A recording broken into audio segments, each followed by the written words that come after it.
Hello everyone and welcome to this tutorial. Today I'm going to show you how to master Illustrator's width tool. The width tool allows you to change any stroke's width to any proportions that you like. So for instance, I could draw a straight line right here, make it wide at this point, narrow, wide, and so forth. Then you can use that width profile, so in here, these are your width profiles, and apply it to the stroke of another object. So here we have a circle, but with this width profile applied to it. Now, to start off, we're going to draw a straight line, downward like this, and we're going to give it a thickness of about 8 points. Then we're going to press Shift W to get to the width tool, and the width tool is right here, just below the scale tool.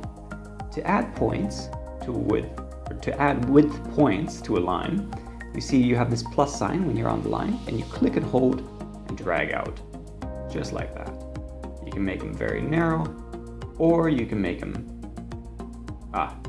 narrow, wide or narrow like that.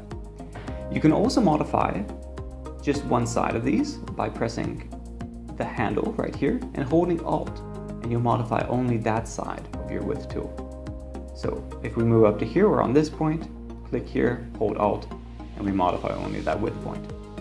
To copy a width point, we click on that width point and hold Alt, and we'll pull it out to here. If I want to copy this one, I click and hold Alt, and move it out to here, and now I've duplicated it. To delete a width point, you just click on whatever width point you want, for instance this one, and press delete.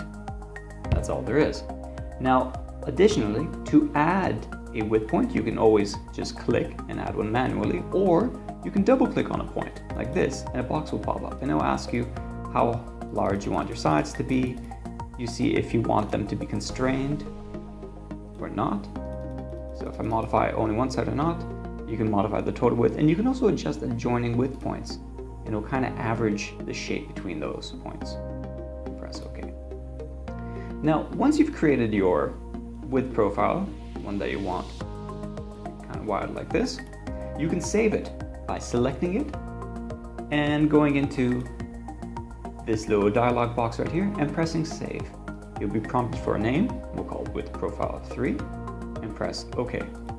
Now, if we draw a circle or a square or any shape, right now it has the uniform width applied to it. Now if I make this a bit bigger, 7 points, we can apply that width profile that we just created, and we'll see it right here. This is that one right there.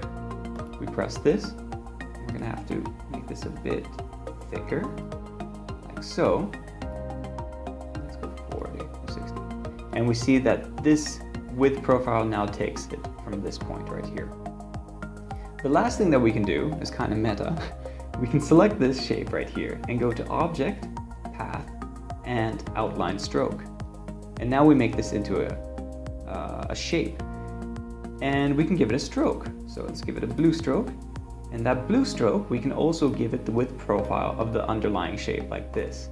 So if we go and make this a bit thicker, 8, more, and make it darker, just so you can see.